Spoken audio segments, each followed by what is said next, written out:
C'est quelqu'un qui va quand même mettre très nettement en jeu cette qualité essentielle du leader, le repérage des talents, la promotion des talents par la confiance et la combinaison des talents. Il va tout de suite repérer les talents, il va tout de suite promouvoir les talents, en partie parce que c'est un homme qui est fondamentalement modeste. C'est quelqu'un qui sent bien que les gens qu'il a recrutés sont beaucoup plus brillants que lui intellectuellement. Évoquons juste quelques noms. Madison, dès que Washington a eu des problèmes d'ordre constitutionnel, c'est toujours à lui que Washington s'est adressé en priorité. Il a aidé Washington à incarner la Constitution. Deuxième personne qui est très importante, c'est John Jay, qui sera le premier président de la Cour suprême. C'est lui qui va représenter la mise en place du judiciaire, mais nos amis américains, très justement, non pas l'ignorent, mais ne font pas de lui véritablement le père de la Cour suprême. Et alors après, il y a eu effectivement un problème.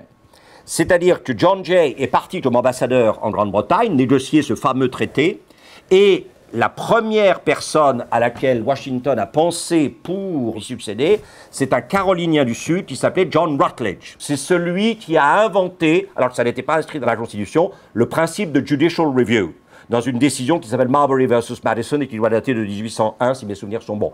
Et dans cette décision, Marshall a donné raison à ses ennemis politiques, les Jeffersoniens, mais en leur donnant raison, il leur a rappelé, ou il a institué le fait que c'était la Cour suprême qui pouvait déclarer constitutionnelles ou non constitutionnelles les actions des deux autres branches du pouvoir fédéral. C'est-à-dire que la Cour suprême, judicial review, ça veut dire qu'elle a le droit de réviser au nom du judiciaire toutes les actions et de l'exécutif et du législatif. Ça, c'est fondamental. La Constitution américaine n'a vraiment été terminée qu'avec judicial review, c'est-à-dire la définition pour la Cour suprême d'un pouvoir qui n'apparaissait pas dans, effectivement, la Constitution elle-même, mais qui a été instauré par la décision Marbury versus Madison.